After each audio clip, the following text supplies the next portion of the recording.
Assalamualaikum warahmatullahi wabarakatuh.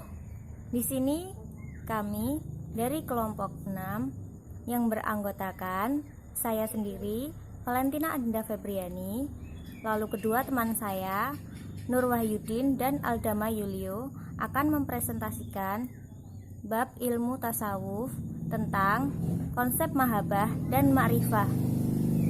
Kemudian teman saya, Aldama Yulio, akan menjelaskan tentang mahabbah. Lalu saya sendiri, Valentina, akan menjelaskan tentang ma'rifah. Lalu teman saya, Nur Wahyudin, akan menjelaskan tentang mahabbah dan ma'rifah.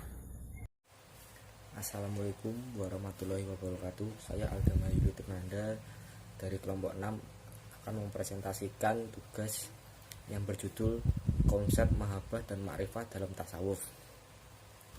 A. Mahabbah. 1. Definisi. Mahabbah atau cinta merupakan keinginan yang sangat kuat terhadap sesuatu melebihi kepada yang lain, atau ada perhatian khusus sehingga menimbulkan usaha untuk memiliki dan bersatu dengannya, sekalipun dengan pengorbanan. 2. Nas yang ada hubungannya. A. Al-Quran. 1. Surat Ali Imran ayat 159. Artinya, maka disebabkan rahmat dari Allah lah kamu berlaku lemah lembut terhadap mereka. Sekiranya kamu bersikap keras lagi, berhati kasar, tentulah mereka menjauhkan diri dari sekelilingmu. Karena itu maafkanlah mereka, mohonkanlah ampun bagi mereka, dan bermusyawarahlah dengan mereka dalam urusan itu. Kemudian apabila kamu telah membulatkan tekad, maka bertawakallah kepada Allah. Sesungguhnya Allah menyukai orang-orang yang bertawakal kepadanya. Ali Imran ayat 159. 2. Surat Ali Imran ayat 31. Artinya, katakanlah, jika kamu benar-benar mencintai Allah, ikutilah aku. Niscaya Allah mengasihi dan mengampuni dosa-dosamu. Allah Maha Pengasih lagi Maha Penyayang. B. Hadis. 1. Hadis riwayat Abu Hurairah radhiyallahu anhu. Artinya, barang siapa yang senang bertemu kepada Allah, maka Allah senang bertemu dengannya. Barang siapa yang tidak senang bertemu Allah, maka Allah pun juga tidak senang bertemu dengannya. 2. Hadis riwayat Anas bin Malik. Artinya, barang siapa yang menghina waliku atau kasihku, sesungguhnya ia telah terang-terangan memerangiku.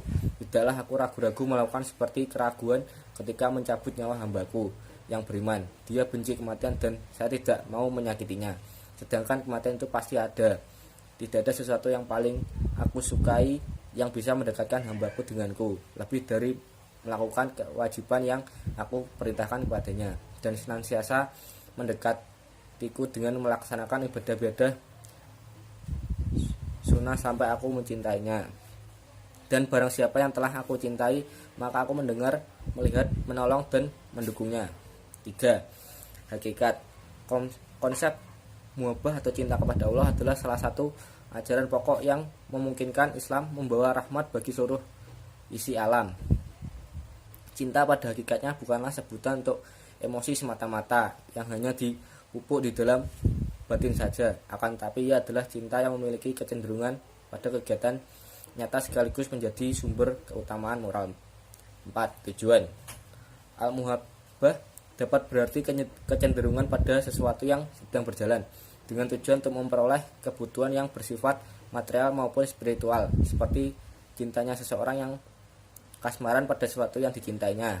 Mahabbah pada tingkat selanjutnya berarti sesuatu usaha sungguh-sungguh dari seorang untuk mencapai tingkat rohaniyah tertinggi dengan tercapainya gambaran yang mutlak, yaitu cinta kepada Tuhan. 5.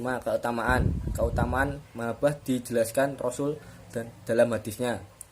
Diriwayatkan dari Anas bin Malik, seorang lelaki yang berasal dari pedalaman bertanya pada Rasulullah, bilakah berlaku kiamat? Rasulullah bersabda, apakah persediaan kamu untuk menghadapinya? Ia menjawab, cinta kepada Allah dan Rasulnya. Rasulullah bersabda, kami akan tetap bersama orang yang kamu cintai. Selain itu, mahabbah dapat mengantarkan hambanya yang memiliki kecintaan tersebut di antara penghuni langit, sebab para malaikat akan selalu mencintai orang-orang yang dicintai oleh Allah atas kedekatannya dengannya. juga karena mereka selalu memenuhi perintah Allah. 6. Pendapat para ahli sufi. Imam Al-Ghazali mengatakan bahwa mahabbah adalah kecenderungan hati kepada sesuatu. Kecenderungan yang dimaksud oleh Al-Ghazali adalah kecenderungan kepada Tuhan, karena bagi kaum sufi mahabbah yang sebenarnya bagi mereka hanya mahabbah kepada Tuhan. Hal ini dapat dilihat dari ucapannya, barang siapa yang mencintai sesuatu tanpa ada katanya dan dengan mahabbah kepada Tuhan adalah sesuatu kebodohan dan kesalahan, karena hanya Allah yang berhak dicintai. 7. Hubungan dengan ketentraman jiwa. Mahabbah adalah untuk memperoleh kebutuhan yang bersifat material maupun spiritual, seperti cintanya seseorang yang kasmaran pada sesuatu yang dicintainya. Terima kasih. Presentasi selanjutnya akan dilanjutkan oleh Valentina Adinda. Wassalamualaikum warahmatullahi wabarakatuh. Baik, di sini saya akan melanjutkan materi yang dijelaskan oleh teman saya. Saya akan menjelaskan tentang ma'rifah. Al-ma'rifah artinya ilmu pengetahuan. Setiap ilmu adalah al-ma'rifah. Maka setiap alim, yaitu orang yang berilmu dengan Allah, disebut juga arif bin Allah. Maka setiap orang arif adalah alim. Menurut penempuh jalan spiritual ma'rifah adalah derajat di mana pengetahuan disatukan dengan orang yang mengetahui dan menjadi sifat sekunder baginya, dan setiap keadaan dari dirinya mengungkapkan apa dan siapa yang diketahuinya. Nas yang ada hubungannya dibagi menjadi dua, yaitu Al-Quran dan hadis. Al-Quran di sini dijumpai tidak kurang dari 43 kata nur diulang dari sebagian besar dihubungkan dengan Tuhan. Sedangkan hadis, di dalam hadis kita jumpai sabda Rasulullah yang artinya, Aku, Allah, adalah pemendaharaan yang tersembunyi, yaitu gaib. Aku ingin memperkenalkan siapa aku, maka aku ciptakanlah makhluk. Oleh karena itu, aku memperkenalkan diriku kepada mereka, maka mereka itu mengenal aku. Hadis Qudsi. Hakikatnya, penghayatan atau pengalaman jiwa. Sedangkan tujuan berhubungan dengan Allah dengan kendali jiwa kepada eksistensinya yang intern. Wasilahnya adalah spiritual. Keutamaan, terhindar dari kerusakan.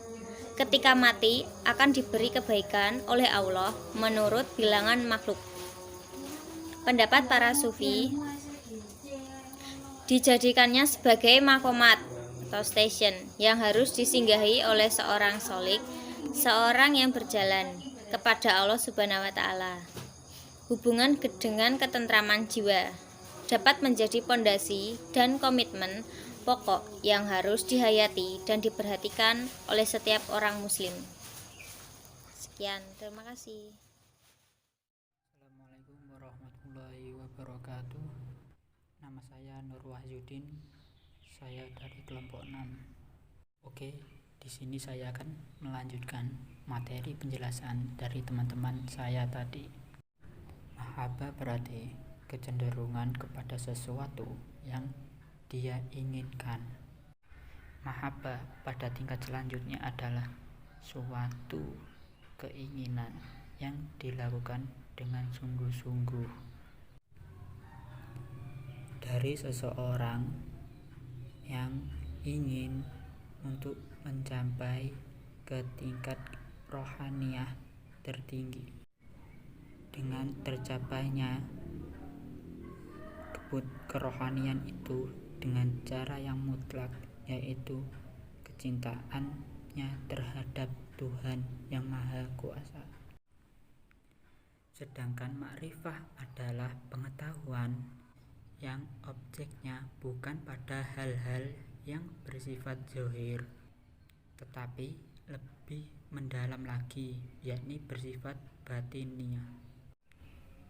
Jadi hubungan mahabbah dan makrifah itu adalah, mahabbah itu adalah wujud cinta kita kepada Tuhan yang Maha Esa.